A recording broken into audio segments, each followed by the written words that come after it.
live yet, so if you want to do a retake of that, I can do that again. Gladly.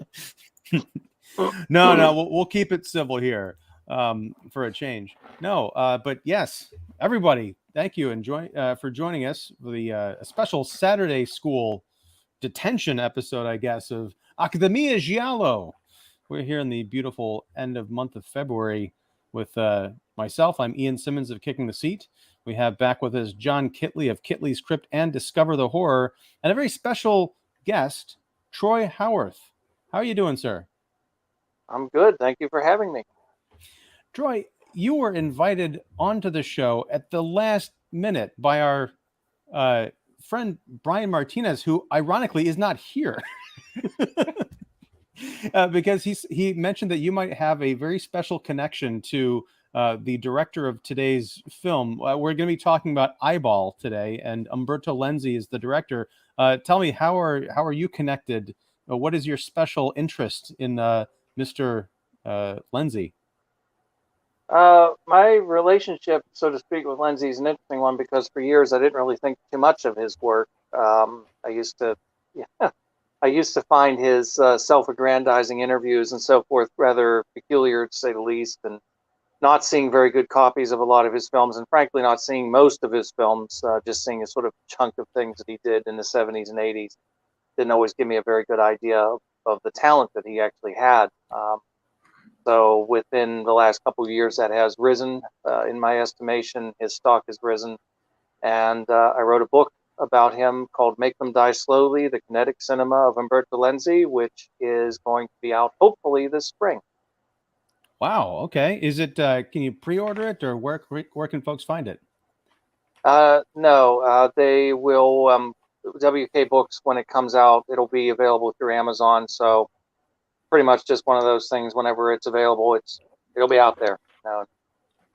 We'll see if anybody buys it. Well, you got one sale here at least, and possibly two. Oh, that's John's way of getting out of buying a book. John has voiced his opinion, but I've still 100% increase in sales. So that's good. This is some of the books that Troy has written on the Giallo. There's 3 volumes. Highly recommend, especially the first one, if you want a nice history of the genre. It's epic. But yeah, I've known Troy for a few years. He cranks out a book about, I don't know, almost like Stephen King every other weekend, it seems. I don't make as much money though. No, no, he doesn't. Nobody does. Well, before we get into Eyeball, I'm curious, because you said you didn't think much of Lenzi's work, and you've written volumes on Giallo. So was it through discovering Giallo that you gained an appreciation for him, or were you familiar with his work and Giallo, and something else kind of turned you around as far as your estimation of him? Well, I think like a lot of American fans, I probably first came to him through movies that weren't really indicative of his best work, things like Nightmare City and Cannibal Ferox, which have a substantial cult following, but they were essentially survival projects that he did in the 1980s, things that he really wasn't. If he would have had an opportunity to pick and choose, he would have done other things, as opposed to doing those types of films. So that was where I first became aware of him. Talking about his movies in audio commentary form, I just found myself being asked to do a lot of commentaries for Lenzi's work. And that kind of forced me to go back and look at them a little bit more seriously and look at them, dig into them a little bit more, and discovered that there was something there that was much more interesting, much more distinctive, I think, than I had initially thought. And he made 8 Gialli total, 9 if you want to include a movie he did in the 80s called Welcome to Spring Break. And they're, certainly all those ones he did in the 70s or 60s and 70s rather, range from very good to excellent. Eyeball is probably the least of them, but it's an interesting film. It almost feels like a parody, although I don't know if it was intended to be, but it definitely plays that way. You think so? Well, I got to say, I really dig Eyeball. I'm curious to find out, and I'm sure we'll dig into this, why you consider it to be a parody. It may just be that I have not seen a lot of the films that you might consider this to be a send-up of, but, and this might be, keep me honest here, guys, in the history of Accademia Giallo. Is this our first Lenzi? I think that we've discussed. Okay, so this is all brand new territory for me. Now, Troy, just to set this up, because I don't know how much Bryan may have informed you of what this show is. It's Accademia Giallo. It's not that I am educating anybody on the genre. I am getting an education from my lovely co-hosts and guests. So if I say a lot of things are like, what is this guy talking about? It's because I don't know what I'm talking about, except for the handful of films that we've discussed on the show. So this is about as much about my continuing education, hopefully getting other people interested in the genre as anything else. I know your name has come up on the show in passing and other references. So it is a thrill to have you here. And thank you to the esteemed and pretty late, honestly, Bryan Martinez. You know, there's a kind of a jackass character in Eyeball named Martinez. I think it's only fitting. I was gonna wear my Eyeball shirt, but then I was like, I know John's gonna wear his, so I don't want to, But yeah, Martinez goes much like the killer. We only have one eyeball in the house. Right.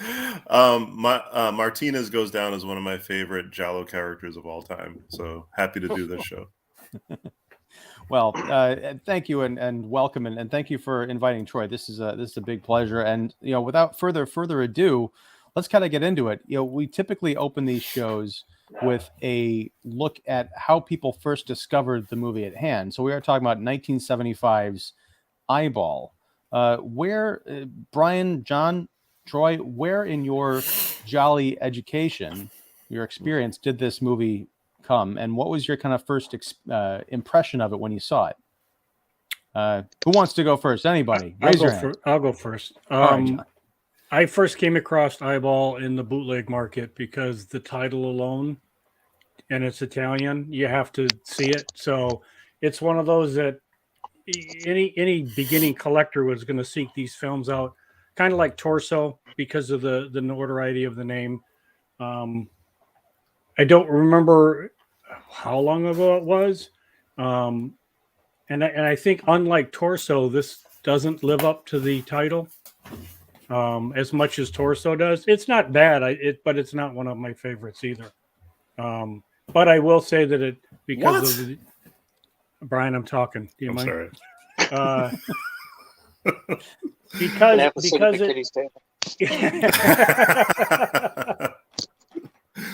I will give it kudos because it has Murda Miller in it, who starred with Paul Naschy in a couple of films. So that has my vote right there. But I'm not saying it's a bad one. It's just not one of my favorites. Okay. Bryan, you seem to be much higher on the film than Mr. Kitley here. You mean this film? Yes. With the amazing slipcover that everybody wants to buy for like $80. Where is the German version that has my audio commentary? I could not find it in my collection. Sorry, he's not really a fan, Troy. But this is a really good version as well. Hey, Troy, did you have to do the commentary in German, or is Sprechen Sie Deutsch? I guess Ryan the one sounded angry. Touche. Wait, that's French. All right, so Bryan, go ahead. No, I will say, like, in line with John, I love this film. I actually came to love this film the more that I watched it. You were that excited about it? I'm sorry. Yes. Yeah. That's so Horrible. dirty. Yes. No, but I like I said previously, I used to work at a music store as a manager, and I used to order all these movies that I would see in the catalog, and Eyeball was in there, but I never got it. So I ordered it, but it was like always on back order or something. It was an old DVD. I don't even know if it was like a proper release. Like it never came, right? And I never received it. And then years later, I discovered it on DVD, and this was just randomly. I was like, "Oh, that's Eyeball. That's the one that I was searching for, a couple of years back." And then I watched it. So it was almost like a build-up, and then I watched it and I was like, oh, okay. That's what it was, you know. But it's such a film that invites you for multiple viewings because of the cast and all the characters in this movie. In particular, like the priest, like he's been in a lot of these Giallo films, as well as Professor Franz from our previous Accademia Giallo torso. He's also in this film. So it's got a lot of notables in here. And then it's just like, so it's like one of those films that is just so full of red herrings that it's so entertaining to watch and try to guess who the killer is. And I kind of guessed it right off the bat when I first watched it. So, but you know, there's that priest sort of you know, archetype or whatever you want to call it. There's like the jealous wife maybe, or like there's a Martinez, like he's the guy that's like, Jesus Christ, it's got to be him, you know, until they lock him up and it's like, no, it's got to be somebody else. He's just Crazy Ralph. That's what this is. I had to get my Friday the 13th reference in there somewhere. But it's definitely one of those. I'm happy that you enjoyed it because it's one of those films that, like, in the beginning of your Giallo journey or whatever, this is a really fine film to watch because it doesn't go heavy on the sleeves. It doesn't go heavy on the gore. It's a very, I would say, bizarrely written film with all these different motives and whatever, you know, like it's once you see the reveal and you see who did it, and then the reason as to why she's cutting out eyeballs, it's like, come on, dude, like, yeah.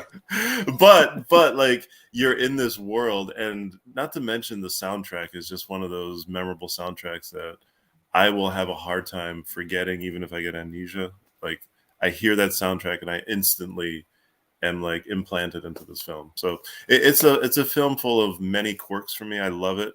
You know, it doesn't rank high in terms of movies that I watch often, but like before this episode preparing, I probably haven't seen it in a couple of years since the '88 film's release.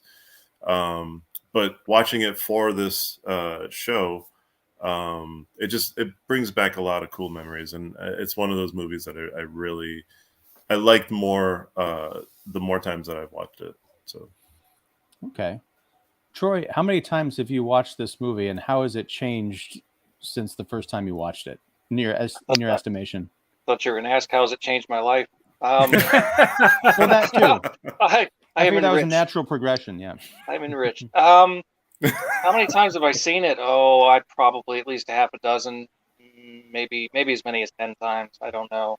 Between preparing for a commentary I did for the X-rated release in Germany, X-rated label, I should say, not an X-rated commentary. Well, maybe that's in the future. You never know. those German grunts. Yeah. Yes, the German grunts. You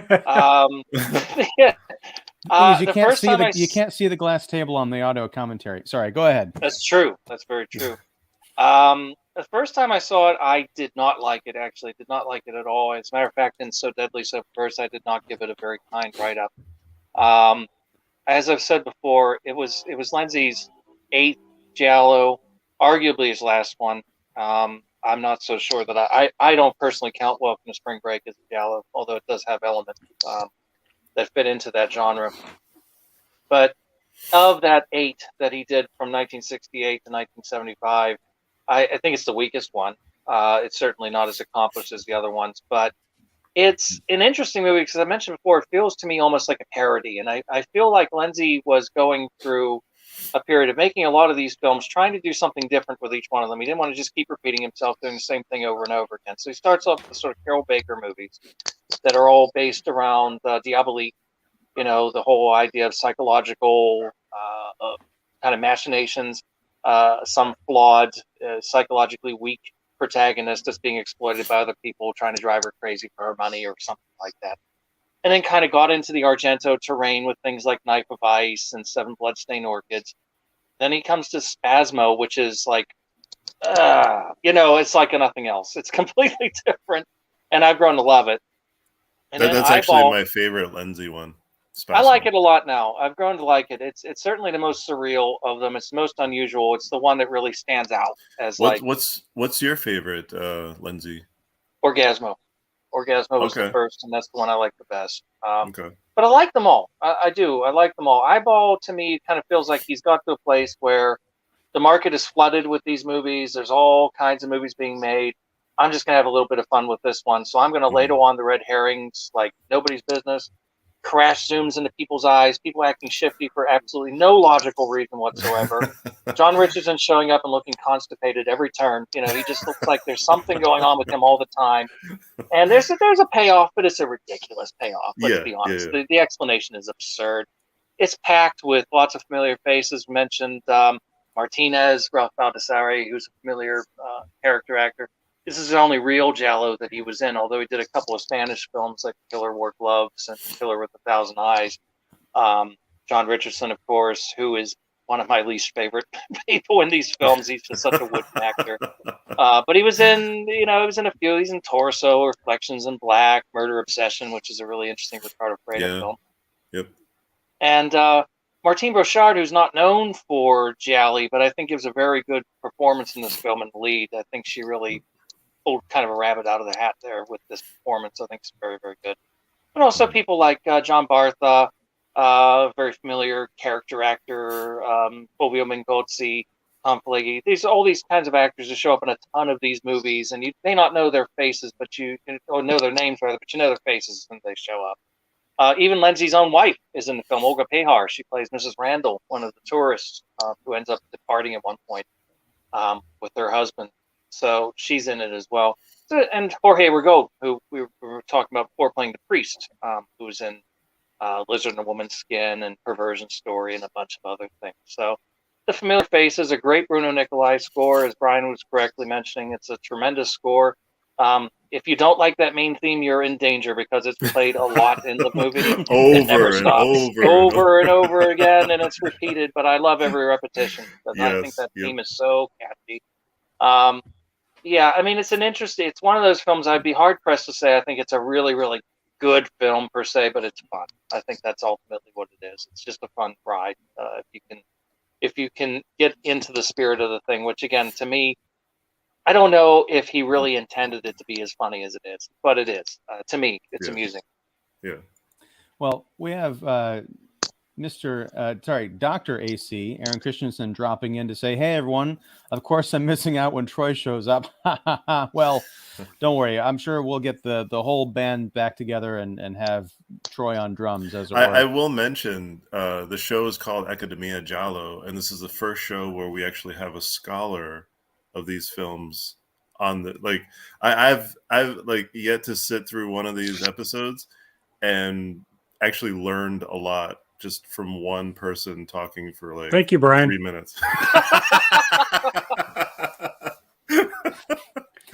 Anytime, John. Anytime. Seriously, that's like talking back to the other teachers. You're getting detention. Bryan, your check's in the mail. And so is your pink slip. Yep. All right.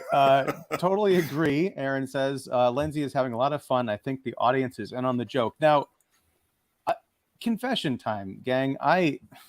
This movie is kind of, I guess, silly, but I was totally into it. And I didn't find it funny because I think I was too wrapped up in okay, who the hell is it? I was looking for the clues. I agree, the reveal, and we're just gonna full on spoiler. Put the spoiler warning up. I will. There you go. Okay. For anyone who hasn't seen Eyeball, go out and check it out for sure. Don't pay $80 for the slipcase though. But I will say the reveal of Paulette is the killer at the end. Yeah, seriously. I'm sorry to break it to you after you've written books on the director, but no, when she reveals that her eye was taken out by a boy when she was younger and they were playing doctor. I wrote down in my notes, that is not how you play doctor. Whatever No, the the hell same they thing were happened doing. to me. Same thing happened to me. Got to be honest here. No, it's ridiculous. Of course, it's completely laughable. But that's the thing is, like, I was expecting either a flashback or there to be more to the story, but they just kind of leave it hanging there as a non sequitur. I love that. I'm like, wait, what? And yeah. then I move on to the hostage situation. But, you know, perhaps this is because I am relatively early in my, you know, education on Gialli, but in comparison to some of the other movies that we've watched, you know, I feel it's refreshing. I love this. Oh, God bless you. Thank you. Salute. Yeah. I like this whole, you know, what is it? Death on the Nile is out in theaters now, and you know, Murder on the Orient Express. I haven't seen either of those, you know, the Kenneth Branagh movies. But this idea of like the murder is happening, and there's like a whole bunch of suspects, and they're all together, and they can't really leave. Here, it's this brilliant conceit of like they, you know, the authorities confiscate all their passports, so none of them can leave. They're all from Burlington, I assume Vermont. I don't know, but I like the idea of this random group of, you know, goofy people kind of wandering around doing touristy things in the middle of a murder investigation, and wherever they go, like a hotel, like a pig farm or wherever they are, the murder just happens to follow them. I also love that people can give out blood-curdling screams like in farmland, and everyone's like, I didn't hear anything until a cop showed up and told me someone was dead. The further away I get from it, and granted we're only talking about 6 hours or so because I watched this at 4 o'clock in the morning and I can't do math, the easier it is for me to say, yeah, it's kind of silly, but I was totally engrossed with it. I don't know if I've seen another one of these movies where the killer doesn't always wear black gloves, but I've never seen a killer wear red gloves. Is that a tip-off that the killer was female, do you think? Or is that just a different kind of a color choice? Because Lenzi was bored with the black gloves. Yeah, I think it's like what Troy was talking about earlier in terms of just like Lenzi just taking like the recipe of Giallo, throwing everything out the window, and then like starting anew with like red gloves instead of black or whatever. Like there's another notable movie that came out in the same year that Eyeball came out for the genre. So I don't know. It's one of those deals where it's like I would love to sit down with Lenzi and just like pick his brain on some of the decisions that he made in some of these films, particular Spasmo, because that's a conversation I would love to have with the man to see like where he was at in his life when he created that masterpiece of cinema. It sounds almost like you're fishing for Troy to give you a hookup, but I hate to tell you, Lenzi died in 2017. I have a Ouija board. yeah. That was actually, I was quite sad when that happened.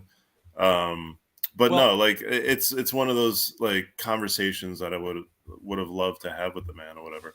But like you know, the red gloves, I think that's just like a different little twist of you know, just something similar but different, you know, which I would almost feel like that's what lends to the movie feeling like a parody, you know. Yeah, and it came at a time when interest in this type of genre was starting to flag a little bit. It was made in the summer of '74. It was actually shot under the title, I won't try to pronounce it in Italian, but translates as The Eye Staring in the Dark. And of course, the ultimate Italian title was Red Cats in a Glass Maze, which is an interesting poetic title. But, you know, versus, say, 1972, where you had 34 gialli in cinemas throughout 1972, by the time you get to 74, 75, it's down to like 13 a year. And then by 76, there's only 3, which is kind of amazing because Deep Red came out in 75. And you'd think that would have triggered a big slew, but there really wasn't. So the vein was pretty well tapped out at this point. And I think that adds to the element too.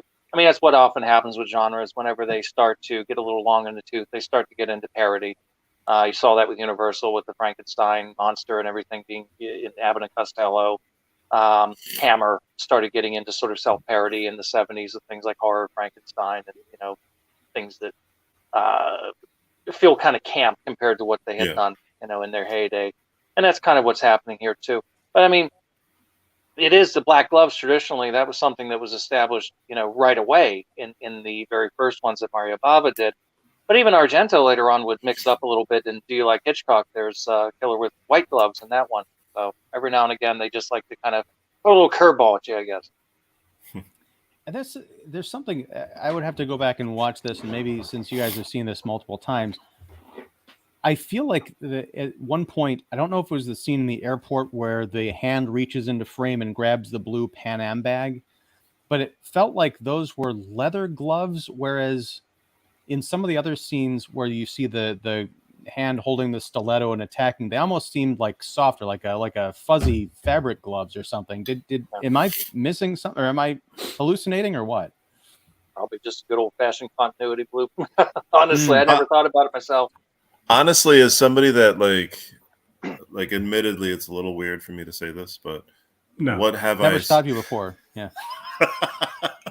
But like I do, like sometimes I'll pause the film and just look at like the texture of the gloves, and in a lot of these films, it's a continuity thing, but there are different gloves used in like a multitude of these films. So I don't know if it's just like this is for the action shot or this is for the close-up shot or whatever, But. Well, because what I was thinking, and I was kind of putting that out there to see if there was some significance that I had missed, because there's so many red herrings that I thought the red gloves were going to be a red herring, like, oh, we've arrested this person, we found these red gloves, and later the killer turned out they were wearing leather gloves, whereas the person they arrested was wearing, mink gloves, where the hell they'd be.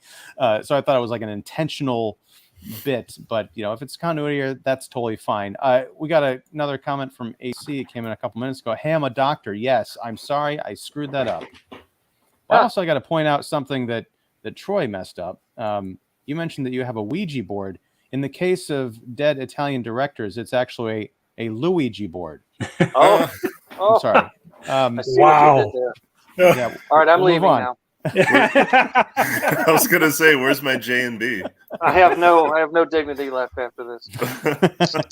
Actually, that was a question I had. Brian, did I also miss the J&B? Was there no J&B in this movie? If not, then it can't be a Giallo. There is. Where? I don't remember specifically where, but it is, yeah. Yeah, I remember, because now that when I rewatch these for this show, oh, there's the bottle, but I don't take notes of 52 minutes and 4 seconds on the right-hand screen. Now, Bryan would do that. There is a website devoted to like spotting the J&B in all these films or whatever. You run another website? He runs the J&B fetish one, and he also runs pausefreak.com. No, sorry, go ahead.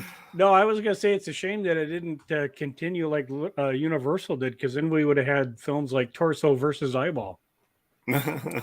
Well, we did have a Franco and Ciccio Giallo. That was probably bad enough. 2.5 Tales in Amsterdam, kind of Argento spoof. And Franco and Ciccio, they don't translate so well into English, let's say. The appeal was lost, although they were insanely popular in Italy. One thing I wanted to talk about that it's a carryover from our Torso conversation last month, where they had a lesbian couple that, in that film, they were pretty much just showed up and they made out, and I think they were semi-nude, and then they just showed up dead as part of the house massacre. And I was like, that it seems very much an exploitative element. And then we get another lesbian couple in this film. I thought, okay, here we go again. But Naiba ends up kind of being one of the final girls. And, she gets set up for death like 3 times. There's the first time when she is attacked and faints, or that's the second time, I think. The first time is when her lover, Lisa, is attacked and killed in the bathroom. Wait, that's not Lisa. Yeah, Lisa. Berta Miller. I'm looking at Bryan is the J&B. Okay. No, Bryan Bryan was holding up a picture. He was holding up a picture of Martinez. I'm like, that does not look like a lovely Italian lesbian. He does that. He does that in all sorts of social contexts. Yes. That'll be his new Facebook picture. Troy knows me. Troy knows me very well, so It's true. And I do not feel guilty about missing that J&B reference, because Martinez is such a character that I can't just help looking. I'm drawn to his face and that weird, like, what? It's a prank. I love it. So inappropriate, that guy, you know? Right. Oh my gosh. What was that? Was it like a giant, like a leaping spider or something that that was in the box on the table? It freaked me out. But anyway, so Naiba, she discovers, her girlfriend's body and is, left on the floor. The killer kind of brushes past, having been sort of interrupted, I guess, before she could take out the eyeball, and leaves Naiba there. Second time, killer bursts into, again, I think, a bathroom. Naiba passes out, killer leaves. And the third time, Naiba comes across the killer in, after having finished the act and extracting the eyeball. And then she gets taken hostage as, the exposition happens. And I, spit out my morning coffee when the whole doctor situation. But, she makes it and is pretty much a fully fleshed out character. She's got a great, kind of tense relationship with her girlfriend. There's that whole like jealousy scene at the club that I was really into. For as much as this may come off as an unserious movie, I was very surprised at how, much of an sort of an evolution, at least from the movie we watched last month, it is in terms of the way they treat, what would, especially back in the 70s, would have been considered, marginalized characters. Well, I think that's something. It's interesting. A lot of the Italian directors during this time were very leftist. Many of them were communists, Marxists, and so forth. And Lenzi considered himself an anarchist. He just didn't have any faith in any political institutions whatsoever. But he was very left leaning, and he had very progressive views in many respects. And he tends, like Lucio Fulci, to be portrayed as a misogynist in the press a lot of the times. But I don't think it's as simple as that.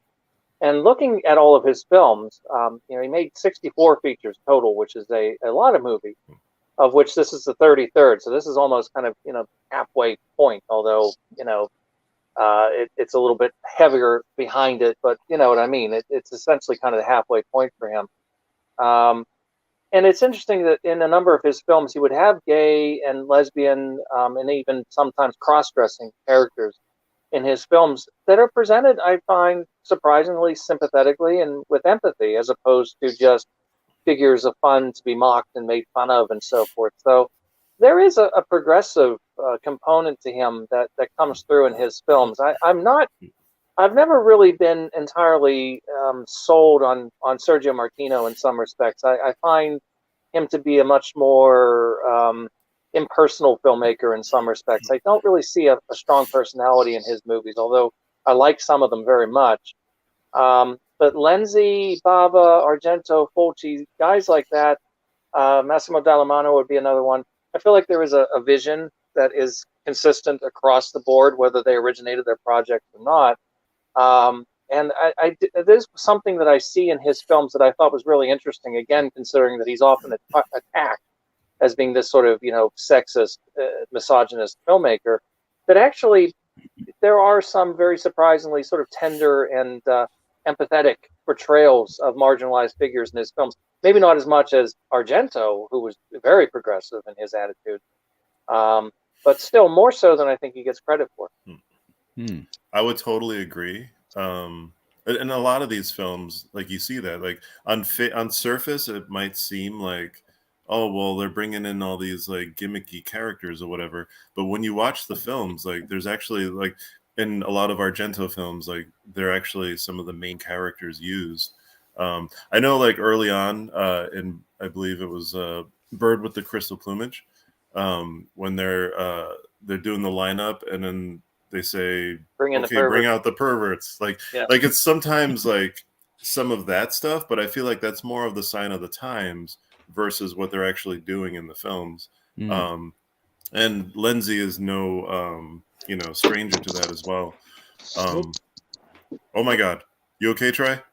I fell over. It's a damn cord. Never mind. Carry on. But no, like some of these characters, like it's unfortunate that like you look at it as like, oh, like they're actually like doing really cool things with these characters, because that's sort of the mindset, because a lot of times they use these characters as parody or, you know, making fun of them or whatever. But the Italians were always really, not always, right? You have some like weird stuff or whatever, but like for the most part, in a lot of these Giallo films, Jolly for plural, Right. um, you see a lot of these like sympathetic, you know, characters that just happen to have, you know, like roots in some of the other sexual stuff, like gay, lesbian, you know, transvestites, things like that.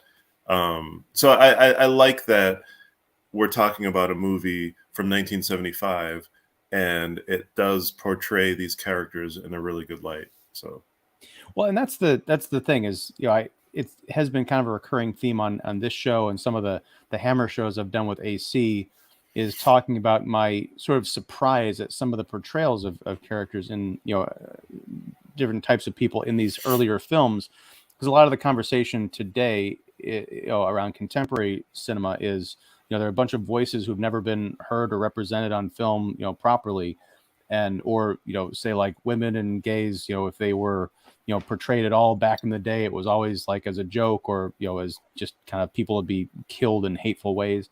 And some of these movies, I can see that argument, and some of them I don't see it.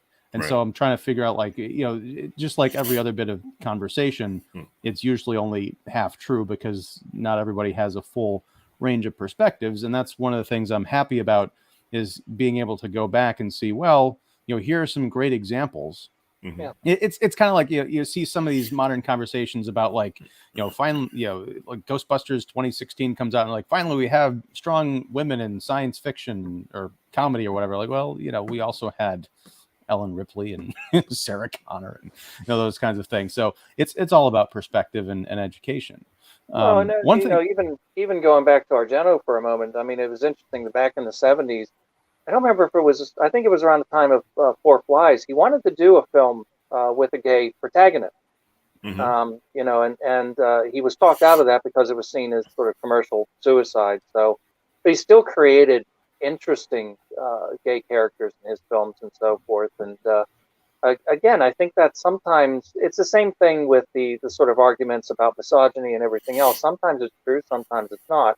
As a Mhm. generalization, I think it's something to be avoided. I mean, even a film like New York Ripper, um, as notorious as that film is, one of the only sympathetic characters in that film is kind of casually revealed to be gay in an Mhm. interesting way. He's seen picking up an issue of a gay magazine, and nothing's made of it. It's never brought Right. up or anything like that. It's just there.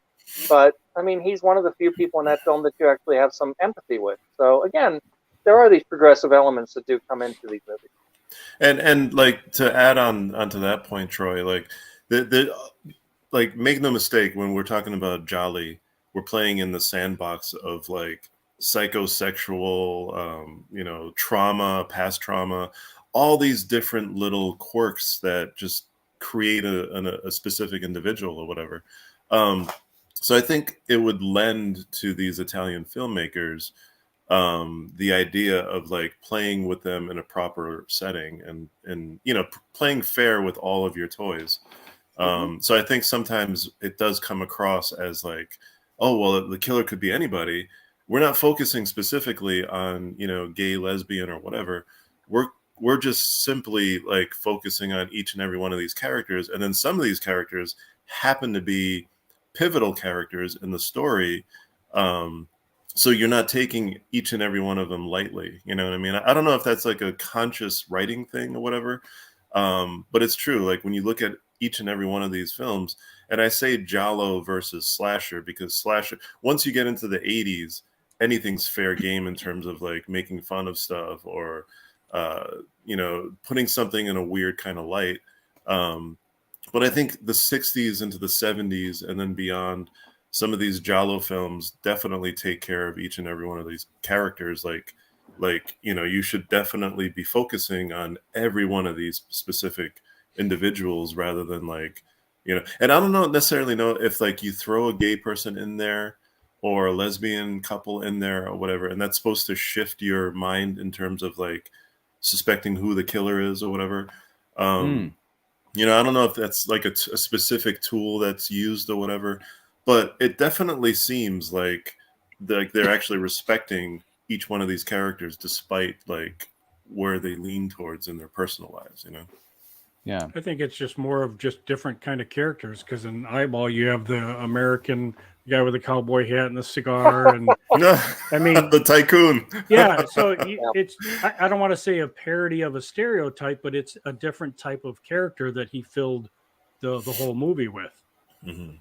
Yeah, Yeah. it could be a variation on what's known as the ugly American trope, where it's just all about Right. money and touristy things, and not really having an appreciation for culture, and just everything, throw money at it and your problems disappear and whatnot. So it is that Yeah. kind of played by an actor named John Bartha, who's a Hungarian actor who showed up in a ton of these movies. He's in Don't Torture a Duckling and various other Mhm. ones. Yeah, I mean the hat, the Stetson hat, and the cigar and everything. I mean, Yeah. it is the stuff of kind of winking at the audience.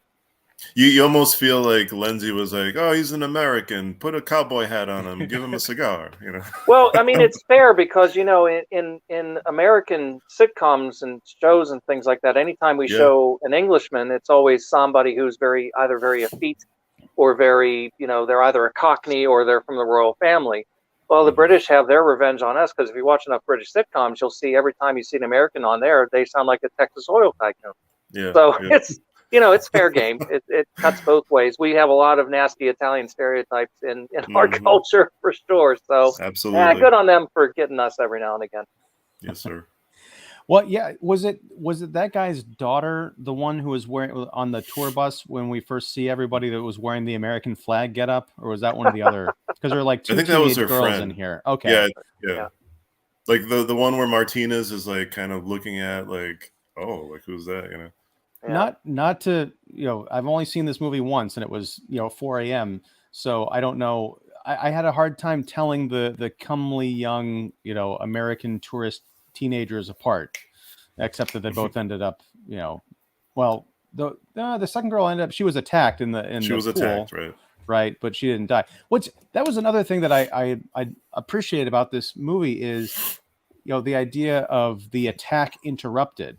Mhm. There are a few successful murders here, but it's not like it's a strict body count movie where everyone's end up dead. You're just wondering how it's going to happen.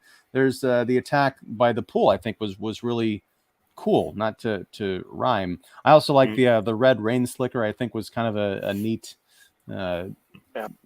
I guess outfit. And one thing I want to mention, the first attack we see, I love the expression on the actress's face. She's she's leaving her boyfriend or whatever in this town square where the rest of the tourists are shopping. She's gone off down this alley. She sees a giant flower that she thinks the killer has dropped. She's like, oh, did you drop this? And all of a sudden the stiletto comes out. The look on her face, most of these movies, whenever the knife comes out, it's immediate like, and the scream, if there's a chance to scream. But she has this look of confusion, like, what? I don't understand what I'm looking at. A look of realization, almost that a degree of realism. I feel like that we don't see in this movie, and it kind of that's what set the tone for me for this movie. I didn't find it as silly, I think, as the rest of the panel. Although I do acknowledge it's kind of goofy, but in that opening, the nuance with which she expressed her final moments, I think kind of set the tone for the rest of the film for me.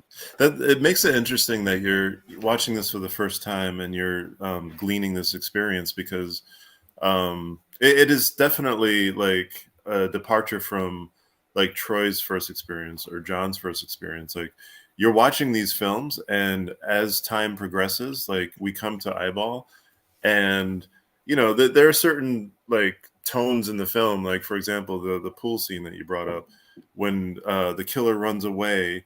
I appreciate that the killer kind of looks like a hunched dude running off into the side or whatever, like some kind of stuntman or whatever. It doesn't look female whatsoever, like the silhouette anyway.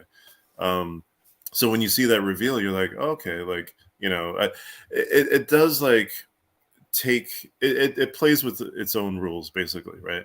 But you're watching it as like an actual, this film has a sum of many parts, and I'm trying to pay attention to each and every thing. And, like, so you had a positive experience with it. And trust me, like, the more you watch this film, the more it's just going to grow on you and become something that, like, that not necessarily you cherish, right? Like, it's not like Demons for me is the movie that I cherish, right? What? I didn't know you liked that one. But it's gonna be a film that, like, oh yeah, I'd love to see that movie again. You know what I mean? Like, the more times you watch this movie, it's just becomes more entertaining. You appreciate all the little nuances, and then you get to see, like, oh yeah, like that's kind of, it feels like a parody, but I'm not sure if that's the intention of it or whatever. Well, it's interesting you mentioned that the kind of physique of the, not the physique, yeah, I guess the physique of the killer, because there are a couple of references to almost like a cat-like or an animalistic type of approach or attack when the police are talking about the killer. Mm-hmm. They always say that the knife was like kind of a downward thrust, but I know that in a couple of the scenes, it might have been the bit where the girl is slopping the pigs. You see the bushes ruffle, but it's very low to the ground, almost like a tiger is something about to jump out. And then when we see Paulette revealed, she's hunched over the victim. So there is it. I'm not saying she turns into a werewolf or something, but there is something very animalistic about it. She's that not would just be like, awesome. Yeah, she's not big up. And again, I think that's where they kind of went with that idea for that Italian title again. The red cat with the rain slickers and everything. Because that was the trend in the 70s after Argento had the big success with Bird of Crystal Plumage, was to have animals name checked in the titles. I mean, Black Belly of the Tarantula, the Lizard in a Woman's Skin, or my all-time favorite ridiculous one has to be the Iguana with the Tongue of Fire. Yes. Where if you watch that film and you listen to the incredibly racist explanation as to why this title even comes to be, it's like, oh boy, that's an interesting script writing meeting that took place there. But yeah, I mean, they did that a lot, and that was something that irritated Argento, and that's why for a period of time he thought about getting out of making these films, because everybody was cashing in. But it's part of the fun. I mean, that's something that's missing today very much in a lot of films, is just that sense of fun and that sense of a really colorful title. I mean, you'd go and see a movie if you saw something called Iguana with the Tongue of Fire. So I got to go see that. We don't have a lot of that now. But on the other hand, sometimes these really elaborate titles would be condensed down to a really good, punchy one-word title in the U.S. So you would have Eyeball or Torso. Of course, that was titled very differently for the Italian. Torso! Yeah, Torso. Or no, the Spasmo trailer is the best one. Spasmo, oh my God, Spasmo, yes. Yeah. So yeah, I mean, it was either very, very long or very, very punchy. Just one or the other. But yeah, going back to that, the idea of it being almost like some sort of an animal presence or something, again, is a nice, neat way of kind of throwing confusion into the mix, because you can't necessarily figure anything out ahead of time that way. Well, before we get to Aaron's comments, because he wrote in some more, I want to push back a little bit, Troy. You're talking about how we don't have any fun, like, animal or creature titles anymore. The biggest movie, I think, in history came out in December, Spider-Man: No Way Home. I stand corrected.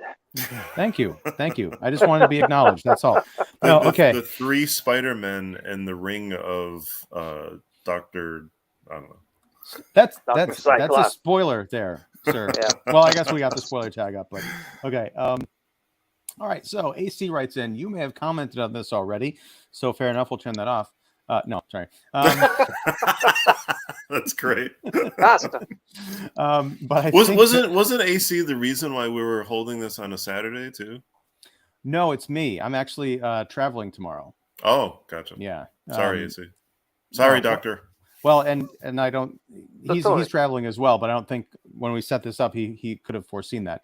But I think Lenzi is misunderstood as Fulci in some ways. He mostly associated with the outrageous cannibal movies or Nightmare City. Yeah. He worked in so many different subgenres. Yeah. Big fan of Almost Human, which is a crime thriller with Thomas Millian. Tomas Millian. Yeah, that was the movie he made right before this one, as a matter of fact. Okay. Did you mention Don't Look Now? Sorry, I'm popping in and out. The Red Cloaks is what I'm referring to. Yeah. Okay. That makes sense. The red, coat that the mysterious killer in that film that we glimpse every now and again wandering through Venice. Yeah, I'm sure that was on Lenzi's mind as well. It was certainly on Alfred Soll's mind when he made Alice Sweet Alice, for example. And I mean, not that Nicholas Roeg. I don't think Nicholas Roeg was watching these types of films. I don't think he was influenced by these films, but he happened to make something kind of similar to what happened with Ridley Scott with Alien. I don't think Ridley Scott was watching Planet of the Vampires. I truly don't.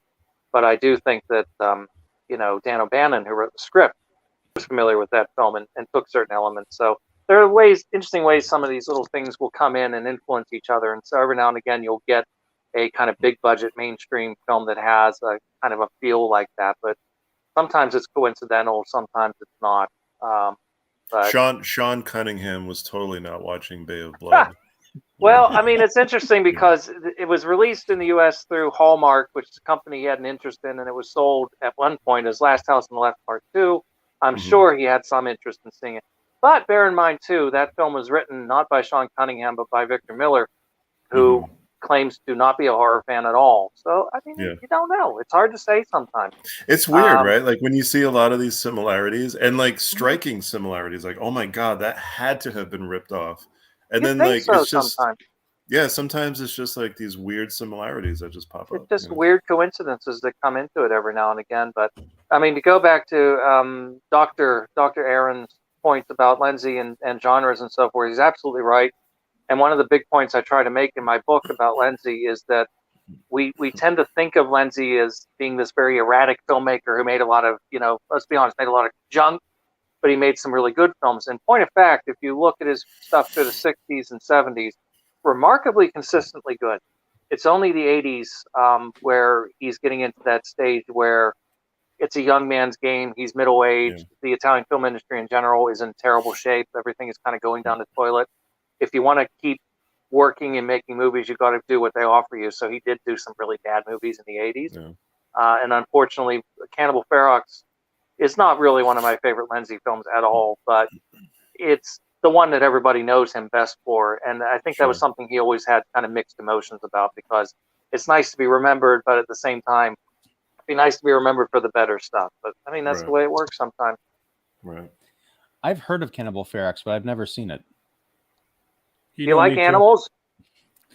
I'm not a fan, but I don't know. Do you like people? That'll be Do you like people? No. Well, here's the thing. That'll be our next series, gang. Cannibal Class. That coming soon. No. Oh my God. I will be traveling that whole series. Yeah, they're a tough genre in some respects because there's a lot of animal cruelty in a lot of those films. And that's tough, but it's one of those things like it's done. The damage is done. There's no undoing it. You can go and you can cut out the animal violence in these films, but what's the point? I mean, it doesn't bring the animals back to life. It was done. Right. And at that time, the attitudes were different, and we have to try to understand that. So there's some really good ones. I mean, Cannibal Holocaust is a great film, I think. Cannibal Ferox is not, but it's got good things in it. I mean, it's kind of fun. But if that's your sense of Lenzi, I think you would come away from that with a very different perception versus watching all of his adventure films, his historical films, his war films, his gialli, his Polizieski. That's where, the Polizieski in particular, that's where he really, really did his best work. I mean, things like Almost Human, Violent Naples, the tough ones, those are really good films. Well, I got to check those out because, this is my first and only Lenzi so far. I'm, impressed with my first viewing, unlike the rest of the panel, I think. That makes me happy. Their first viewing. That makes me happy, Ian. Well, good. I'll be honest, like I had to go because I wasn't going to, this was one where the Blu-ray was kind of pricey. So I went and I checked Just Watch and I couldn't find it anywhere streaming. So I went to YouTube and I found a version of it Did It's on you YouTube. watch the version with like the horror, like the weird horror host or whatever? I watched that, but I fast forward the hell through that nonsense. No offense I to thought whoever that put was that together, hilarious. but so I watched it. But the thing is, when I'm scrubbing through it, I was like, where's the Giallo? All I saw were like people talking to each other. Like Talking Head looked like a movie about tourists having relationship problems, and it kind of was. But this is definitely one that I'm going to go out and I will plunk down the money to Nice. to get this the Blu-ray. So Get the X-rated version. is that the no? You can't get it now. You'll pay is an that the arm and a German leg. thing you're talking about? What? Yeah, it was a German Blu-ray release. It was the first Blu-ray release that film ever had, and it was a very nice release. I say that not just because I'm on it, but that company puts out limited edition. So I mean, to try and get it now, you don't want to pay that much money for it. Hey Troy, real quick, is this the same scan as that X-rated one? I think it could be. I didn't actually see the 88 though. I wouldn't be surprised though, because the X-rated looked really nice. I know 88 uses a lot of like the already like in particular some of the German stuff, like when whatchamacallit came out, Amok, when that came out, they used the German version. So no, that's often. Well, I mean, that's just down to practicality. If there's a master out there that's available, they're going to do that. So it probably looks about the same. 88 films will probably be a lot cheaper, and you'll survive without me talking over it. Believe me.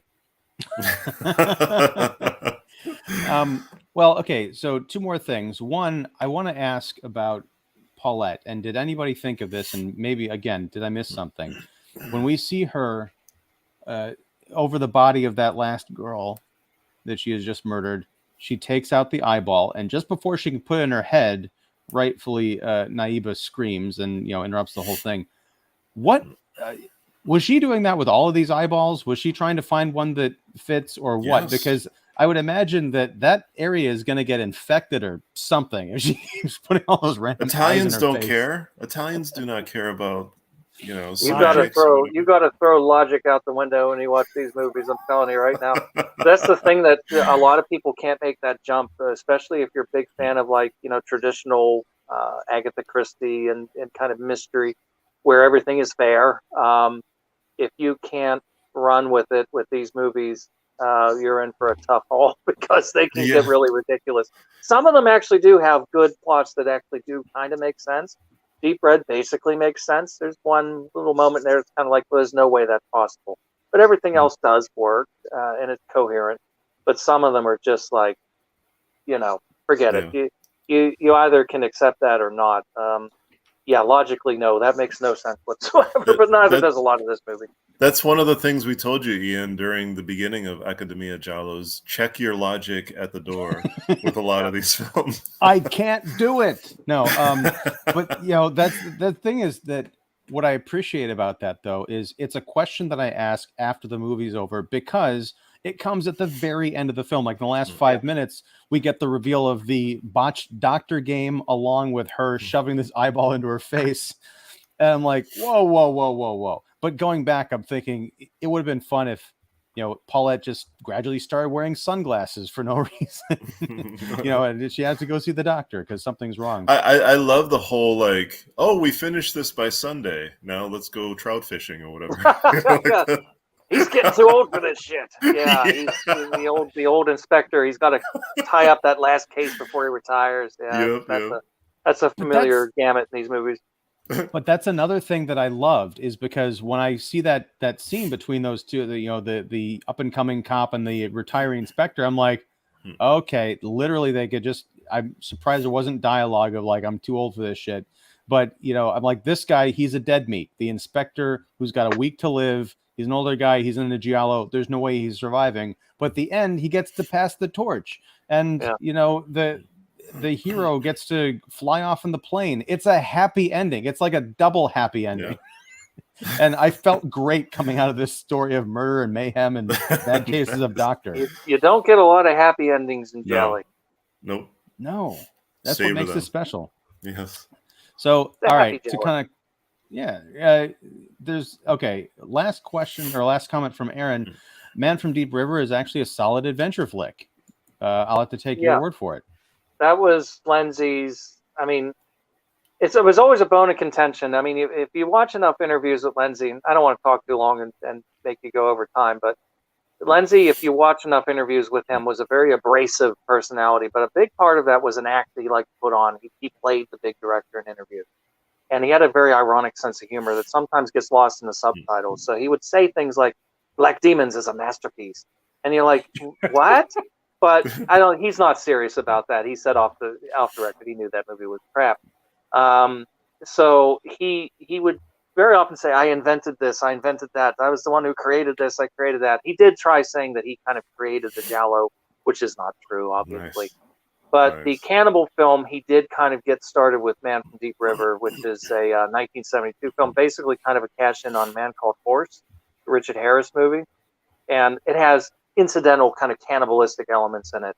That in turn led to the other movies that came, the Ruggero Deodato movies and so forth. So when people would praise Deodato too much, Lenzi would get a little bit spiky over that because I created the cannibal film, but he kind of did in a way, kind of. Hey, Troy, is this in your new book about Umberto Lenzi? Of course. And do we know when you're coming out with that book? If you would have been here on time, if you would have been on time, that's right. We got the plugs out of the way in the beginning, sir. We're a professional outfit. Well, I'm just saying because he wrote basically an encyclopedia of these Giallo films, and then he wrote what I consider one of the best Dario Argento books ever created. So I'm super psyched for this new Umberto Lenzi book. I should have waited for the Argento book, though. I didn't realize the old so-and-so was going to get another movie out. The old so-and-so. well, now you've got room for a new edition with a new, chapter to it or something. There you go. and a new slipcase. A new slipcover, that's right. It'll cost thousands of dollars and people will pay it. Well, so here's the thing. Troy, thank you very much for joining us. It's been a lot of fun, and I'd like to invite you back as sort of an open invitation to talk. You could totally replace me. Like they make fun of me here anyway. Know that. I wasn't going to say it on air, but for sure when the new book comes out, love to have you come on, even just as like a special thing to talk about that, or we should talk about Spasmo. Spasmo. Okay. Spasmo. Anytime. Just get in touch and let me know. As long as I'm available, I'll be only too happy to come in and bore you. Well, that'd be impossible. I would think, because I'm sitting here at your virtual feet, just like taking in all the knowledge, as Bryan mentioned when he dissed everybody else on the panel earlier. You guys are useless. I'm learning so much from Troy that I ever got from those other, Kitley and Yahoo. I just can't wait to get that email from Bryan going, hey, have you gotten the thing from Ian about the new episode? No, I haven't. Die. He's having all of them on Saturdays now. No, okay. All right, cool. Well, thank you everybody for joining. Thanks to AC, who is here in spirit and in the chat, who could not join us on camera for reasons, and we wish you all the best in your travels, sir. I will be traveling tomorrow, which is why we're doing this on Saturday instead of Sunday school. And I have been Ian Simmons of Kicking the Seat, joined as well by John Kitley of Kitley's Crypt and Discover the Horror, Bryan Martinez of the Giallo Room, and Troy Howarth of... Where can people find you, Troy, in addition to looking out for... What's the title of the book again? Make Them Die Slowly, The Kinetic Cinema of Umberto Lenzi. They can find me under most rocks. Just lift one up, and I'm there. I'm on Facebook. That's pretty much the extent of my social media. And many Blu-ray Giallo releases. Well, many a Giallo, many an Argento, many a Fulci, and there are indeed more to come. So yeah. And any spicy details Meatballs? you want to drop? Oh. No. Okay. I want to get hired. Right. But you got some good stuff coming up, right? there's some good stuff coming. I think some people will be very happy with some of the things that are coming. I don't know if they'll be happy I'm involved. They'll probably say, "Oh God, it's this asshole again," but that's all right. Stop. There's good stuff coming. Nice. Cool. Excellent. Well, whenever you come back on and you have news that you can share, we'll be happy to share it and talk about it. Absolutely. All right. Well, thanks everybody. If you out there watching, if you're catching this live or on the repeat, if you have any questions or requests or comments, feel free to leave them down below in the comments, and we'll take them all under advisement for future episodes. And if you like this content, please like and subscribe to the channel, and please check below for the description and the links to all of my lovely and talented guests' work. Don't have Troy's stuff in there yet, but I'll fix that very soon because this was a last-minute surprise and a very welcome one. But yeah, we'll be back next month talking about more Giallo. Bryan wants to say something, which means I got to shut this down now. Super quick. Just congrats on Troy and John for their recent Rondo nominations. Forgot to talk about the Rondos. Good luck on that regard. Thank you. Yes, tell folks how they can vote and participate and what they'd be voting for. The website is Rondo Award, singular, rondoaward.com, and it's got a full list of different categories. I'm under Best Column for Horror Hound. Troy's under for Best Book, The Unholy Communion, and Dead and Buried, commentary for Dead and Buried. That's right. So, I don't need to say anything now, so thank you. Sorry. Thank you for sparing me. No, I mean, thank you for sparing me. No, I would hope people would vote even if you're not for us, but just a vote, because it's always nice to be recognized for what you're doing. So, and I think a lot of these people are doing this, I say out of passion more than profession. So any notoriety is nice. So, yes. Awesome. Well, yeah, I'll definitely drop a link to that down below as well. I know I'm biased, but yeah, who cares? All right, everybody. Thank you very much for hanging out this afternoon, and class dismissed. Now I'm going to actually shut down the broadcast because I'm a total pro. It's going to take a while. Let's